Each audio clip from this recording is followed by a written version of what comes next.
बेटी की विदाई, घर में सुख शांति हो तो सास प्रसन्न रख,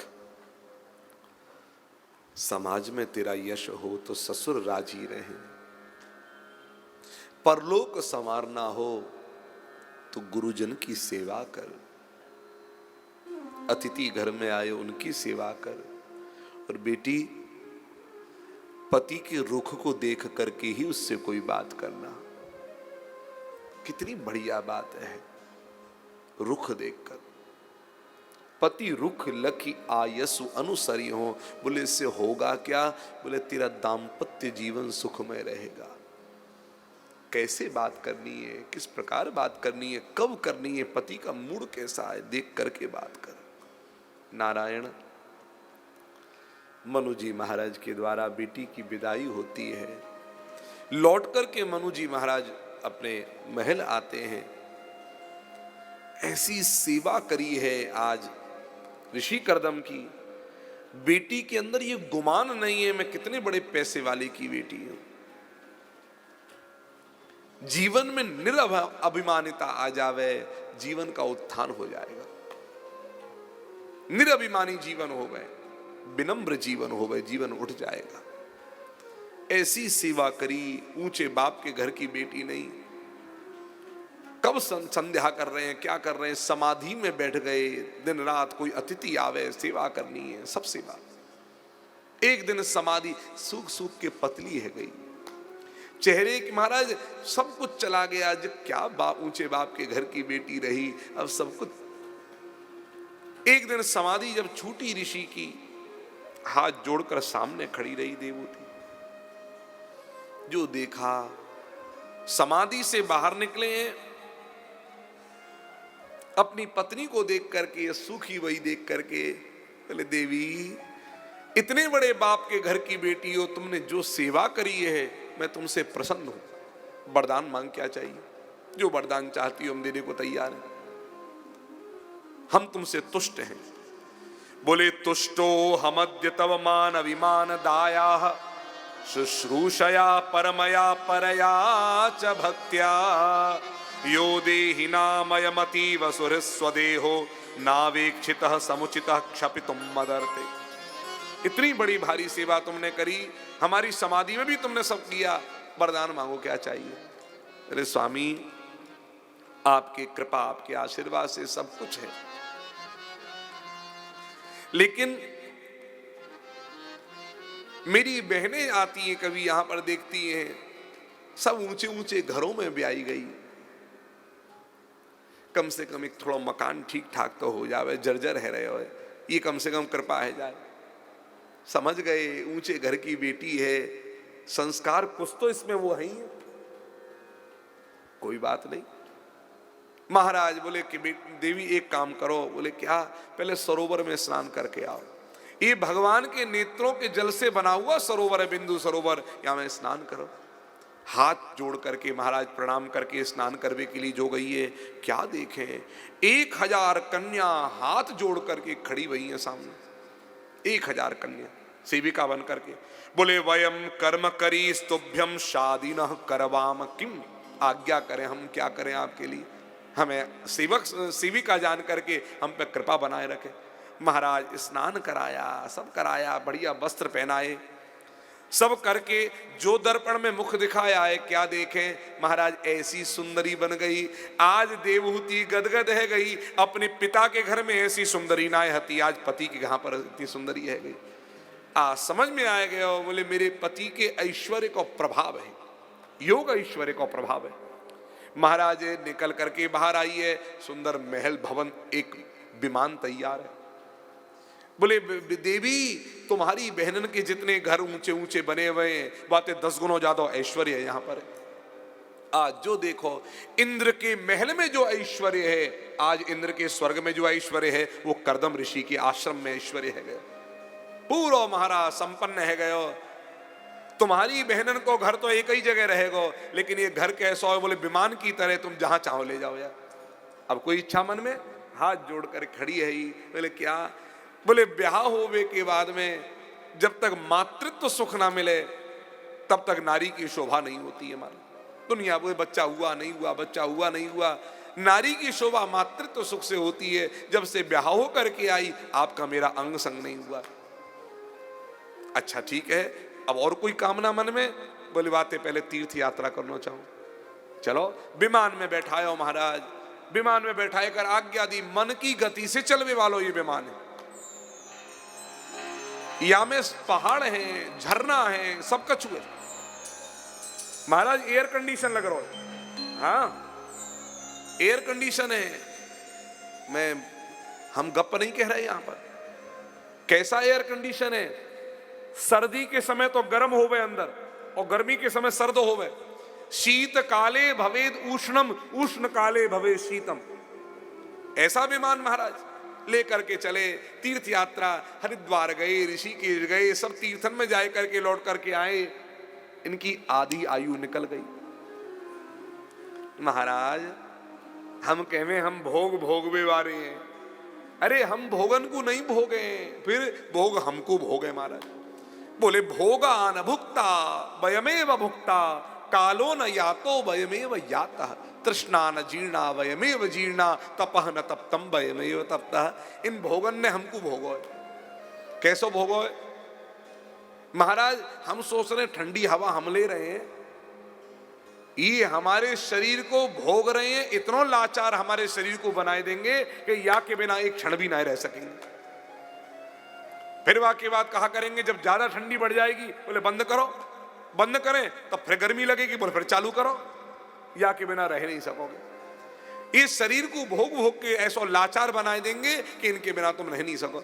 महाराज एक समय वो हतो कि चटाई पे पानी डाल करके, छींटा डाल करके सो जाते। बढ़िया हवा चल रही होती पंखान की। महाराज पंखा लगता, कूलर भी छोड़ो, बढ़िया पंखा लगता, वाकई हवा तई ऐसी नींद आती जाके कहाँ कहने। आज एयर कंडीशन में रह करके भी नींद नहीं आवे महाराज, सारी नींद खत्म है गई। कहाँ गई नींद? आज सोचते हैं एकादशी को व्रत कियो, बोले कहा भैया महाराज खाने की अब शक्ति नहीं है, ऊर्जा नहीं है, अब भोग भोगने की इच्छा नहीं। बोले भोग भोगने की इच्छा तुम्हारी नहीं, भोगों के मन में ही तुम्हारे से वैराग्य हो गया। क्यों? शरीर जीर्ण शीर्ण हो गया। भोगों ने कहा ऐसे संतरे को जैसे रस निकाल दियो, छूछ बच जावे, या छूछ को कहा पाएंगे हम। भोग ने तुम्हें छोड़ दिया, लेकिन जैसे ही महाराज तुम्हारा व्रत पूरा भयो और तुमने खानो पीनो शुरू कियो, शरीर में शक्ति आई, भोग बोले अब ये तैयार है, या अटैक कर दो, हमला करो, यहाँ पे भोगेंगे अब यार। भोगा न भुक्ता वयमेव भुक्ता, कालो न यातो वयमेव यातः, तृष्णा न जीर्णा वयमेव जीर्णा, तपः न तप्तम वयमेव तप्तः। बोले एतावतालम कालेन व्यतिक्रांतेन मे प्रभु। महाराज लौट करके आए, गर्भवती भई हैं, अंग संग भयो, 9 कन्यान को जन्म भयो। ये 9 कन्या कौन है? नवदा भक्ति 9 कन्या। महाराज ऋषि करदम ने कही, देवी हमने तुम्हारे पिता से एक बात कही थी, जब तक संतति नहीं हो रही तब तक हम घर में हैं, संतति होने के बाद हम वन में चले जाएंगे। अब तो बेटियां भी रह गई हैं, तुम्हें बच्चा चाहिए तो बच्चा भी हो गया, हम अब चलते हैं। हाथ जोड़ करके देवहूति चरणन में प्रणाम करे। बोले स्वामी इन छोरीन को छोड़ करके आप चले जाओगे, मुंह को छोड़ के चले जाओगे, इनको ब्याह कौन करेगा? अभी कैसे जा सको? अभी तो आपको रुकना है महाराज। ऋषि करदम ने विचार किया, बोले भगवान ने कही मैं आऊंगा, अब प्रतीक्षा भगवान की करनी होगी हमें। भगवान ने कही जरूर आऊंगा। समय बीता महाराज, 9 कन्या तो धीरे धीरे बड़ी हवे लगी। महाराज जैसे ही समय बीतो, अंग संग भयो है, भगवान कपिल ने गर्भ में प्रवेश किया है। बोले तस्याम बहुतिथे काले भगवान मधुसूदन कर्दमम वीर्यमापन्नो यज्ञेग्निर्वदारुणि। भगवान ने कैसे गर्भ में प्रवेश किया? जैसे लकड़ी में अग्नि प्रवेश करती है। हाँ अच्छा एक बात बताओ, एक प्रश्न हमारे दादा गुरु जी एक जगह कथा कर रहे, बोले भगवान ने गर्भ में प्रवेश किया, तो उनसे महात्मा ने पूछी, बोले पंडित जी एक बात पूछे आपसे, यहाँ भगवान ने गर्भ में प्रवेश किया, इसका मतलब क्या गर्भ में भगवान थे नहीं पहले से?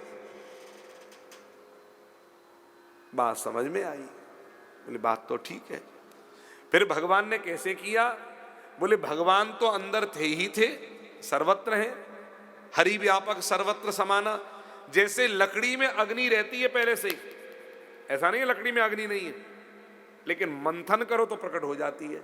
तो ऐसे ही भगवान गर्भ में हैं, बस प्रकट होने का समय जब आया, भक्ति की भावना का मंथन हुआ, भगवान अग्नि के समान प्रकट हो गई। यज्ञेग्निर्वदारुणी है, यज्ञेग्निर्वदारुणी, भगवान अग्नि के समान प्रकट हो गए। महाराज देवता ने पुष्पन की वृष्टि जयकार करिए, बोलिए कपिल जी भगवान की जय, भगवान कपिल की जय। ब्रह्मा आए उतर करके, अपने 9 ऋषियों के साथ में आए, 9 पुत्रों के साथ में। जैसे ही आए ऋषि कर्दम ने उठ करके प्रणाम करी, ब्रह्मा जी से कही, बोले पिताजी आप अचानक आए? बोले कैसे आए? बोले तेरे छोरा को दर्शन करने के लिए आए। बोले दुनिया में इतने सारे छोरा होते रहे, मैं वहां को दर्शन करने के लिए आप जाओ? बोले रे दुनिया के छोरा की तरह तेरा छोरा नहीं है। बोले फिर? बोले जगत को मालिक आज तेरे घर में बेटा बन के जन्म लेकर के आयो, इसलिए हम आए। महाराज जो देखो दर्शन किया भगवान कपिल के लिए। अब तो आनंद की लहर छाई गई। 9 ऋषि को लेकर के आए हैं। कही बोले एक काम करो ऋषि कर्दम। बोले क्या? बोले तुम्हारी 9 कन्याएं हैं, हमारे 9 पुत्रों के साथ तुम अपनी कन्याओं को विवाह कर दो। आज्ञा मान करके 9 कन्याओं को विवाह ब्रह्मा के 9 पुत्रों के साथ किया। कौन के साथ? कौन को विवाह भयो?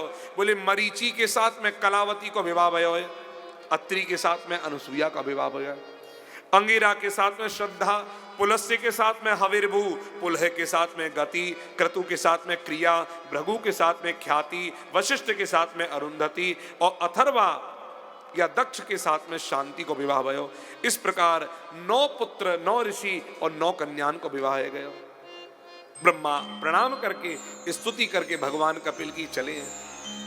महाराज भगवान कपिल नित्य अपने आनंद में रहते, नित्य पिता को प्रणाम करते। आज पिता गदगद है गए। पिता ने कही बेटा जितनी बार सामने से निकले उतनी बार प्रणाम करे, मैं जितनी बार सामने निकलूं तो प्रणाम करे, ऐसा काहे को करे? बोले पिताजी प्रणाम करने में कोई संकोच ना, तुम्हें आशीर्वाद दे में काहे को संकोच होगा, मैं प्रणाम करूं। आजकल के बच्चान को सबसे पहली चीज सिखानी है प्रणाम करने की चीज। ये सबसे पहली चीज है, याद रखना। यही घर में खत्म है गए। प्रणाम कैसे करें झुकना नहीं सीखो घर में। सबसे पहले महाराज जयदयाल जी गोविंद का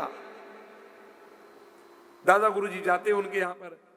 जयदयाल गोविंद जी उनकी पत्नी, दोनों पति पत्नी ठाकुर बाड़ी में पूजा कर रहे होते। बच्चा उनके सब हाथ जोड़कर खड़े रहते। बोले फैक्ट्री में तब तक नहीं जाते, बोले कब तक? जब तक पूजा पूरी नहीं है जावे, उनके चरणन में हम प्रणाम नहीं कर लेंगे। प्रणाम कर लेते तब जाए करके वे फैक्ट्री जाते। महाराज ऐसे संस्कारवान परिवार। आज ब्राह्मणन के घर में बच्चा प्रणाम नहीं कर रहे और बनिया के घर में बच्चा प्रणाम कर रहे हैं। ऐसा भक्त परिवार है, शिखा है, जनेऊ है, बच्चान के अंदर संस्कार दिए। महाराज आपको एक बात बताऊं, संपत्ति तो मरवे के बाद बाप नाम करे या ना करे वो तो मिल ही जाएगी। नाम करके जावे या ना करके जावे, बाप के मरवे पे संपत्ति मिल जाएगी। लेकिन संपत्ति बहुत बड़ी चीज नहीं है, अपनी संस्कृति का वारिस बच्चों को बनाना चाहिए। चाणक्य कहते हैं बच्चों के अंदर संस्कृति प्रदान करो। दिखे बच्चा के देखो संस्कारवान बच्चा। सबसे पहले भगवान राम प्रणाम कर रहे हैं, देखिए कैसे। बोले प्रातः काल उठ के रघुनाथा,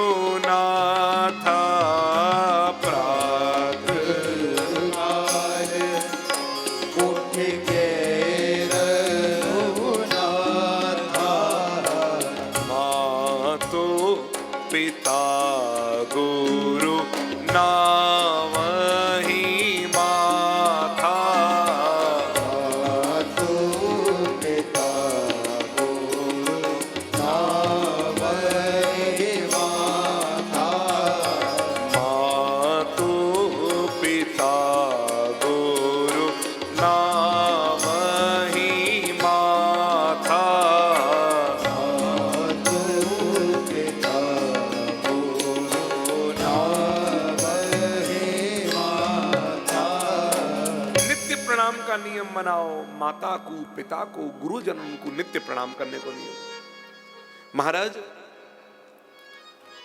आहा हा हा, एक दिन पिता करदम से भगवान कपिल ने कही, बोले पिताजी एक बात पूछें आपसे। बोले पूछो बेटा।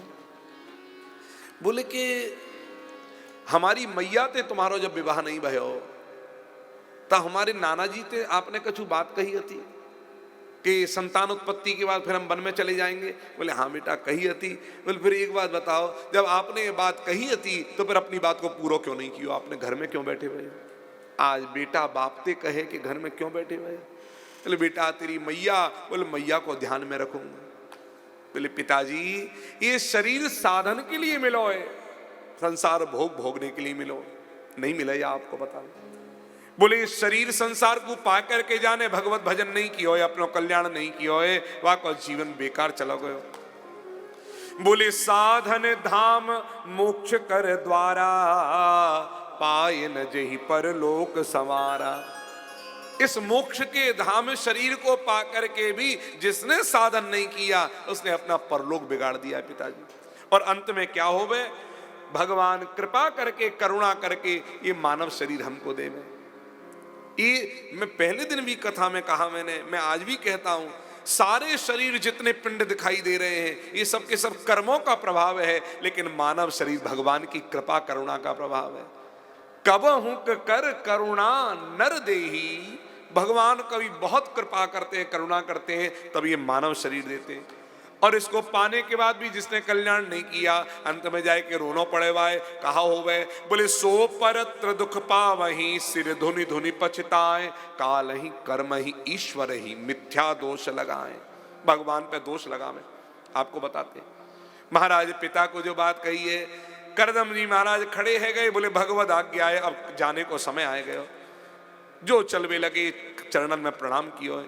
आश्रम से बाहर निकल आए, देवहूति हाथ जोड़ करके सामने खड़ी हुई है। बोले स्वामी हर बार जाते वो बताए के जाते, पूछ के जाते, आज अचानक बिना बताए बिना पूछे आप चल दिए, कहाँ जा रहे हैं, कैसे जा रहे हैं, क्यों जा रहे हैं? बोले देवी अब अपने भजन करने के लिए हम जा रहे हैं, आज जा रहे हैं, आज के बाद दोबारा हमारा चेहरा तो ना दिखेगा, अंतिम बार दर्शन कर ले मिल ले, आज के बाद नहीं मिलेंगे। ये बेटा जो है ये साक्षात नारायण है। अपने जीवन को मन में कभी कल्याण की शंका मत करियो, कोई संदेह उत्पन्न होवे तो अपने नारायण को आश्रय लियो, यही पुत्र तेरो नारायण। ऋषि करदम की 3 प्रदक्षिणा करिए, प्रदक्षिणा करके प्रणाम किया। जीते जी पति की परिक्रमा नहीं होवे, मरवे के बाद होवे, आज जीते जी करी। बोले क्यों करी? बोले आज के बाद दोबारा मिलेंगे नहीं मिलेंगे कौन पता है, इसलिए आज ही हम प्रणाम कर लें, अपना कर्तव्य पूरा कर लें। चरणन में प्रणाम करके फेरी लगाए करके विदा किए। ऋषि करदम ने जाकर भगवत भजन करके भगवत धाम की प्राप्ति करी। उसके बाद में भगवान कपिल अपनी मां की सेवा करें, नित्य प्रणाम करें। एक दिन महाराज मां के मन में व्याकुलता हुई है, दिन रात रोवे, पति की याद करके रोवे। तुरंत उठ करके माता आई, ऋषि महाराज भगवान कपिल ध्यान कर रहे। ब्रह्मा ने इनकी कुंडली निर्माण करी है। बोले सांख्य योग के आचार्य होंगे, जितने सिद्ध हैं वो सबके सब इनके चरणन के चेले होंगे, सारे सिद्ध। इस सिद्धों में महासिद्ध हैं भगवान कपिल है हमारे। आज माता आकर के जो देखें भगवान समाधि बैठे हुए ध्यान कर रहे हैं, नेत्र खोले, उठ करके खड़े है गए माता के आते ही। बोले माता आप आई, मोह बुला लियो हो तो। बोले प्यास लगे तो प्यासो कुआं के पास आवे, कुआं चलकर प्यासे के पास नहीं आवे। बेटा तेरे पिता चले गए छोड़ करके, दिन रात तेरे पिता की याद रहवे मोए। मैंने इतना भोग भोगो इंद्रियांते, लेकिन वाके बाद भी आज भी इंद्रियां तृप्त नहीं भई हैं, भोग मांग रही हैं। क्यों ऐसा? बोले माता घी डालते रहो अग्नि में, अग्नि तो बढ़ेगी, घी डालने से अग्नि शांत नहीं होगी। बेटा इंद्रियां कैसे नियंत्रित हो मैं ये बता, ये दुख कैसे दूर होवे जीवन को ये मैं बता, आज उपदेश कर मेरे लिए। भगवान ने अपनी माता को उपदेश किया, या को नाम कपिलोपाख्यान है, अद्भुत उपदेश किया। हमारे पाराशर जी ने तो यहां पर संकेत मात्र से कर ही दिया था। आज भगवान कह रहे हैं देखो ईश्वर की 3 कोटि। कौन सी कोटि?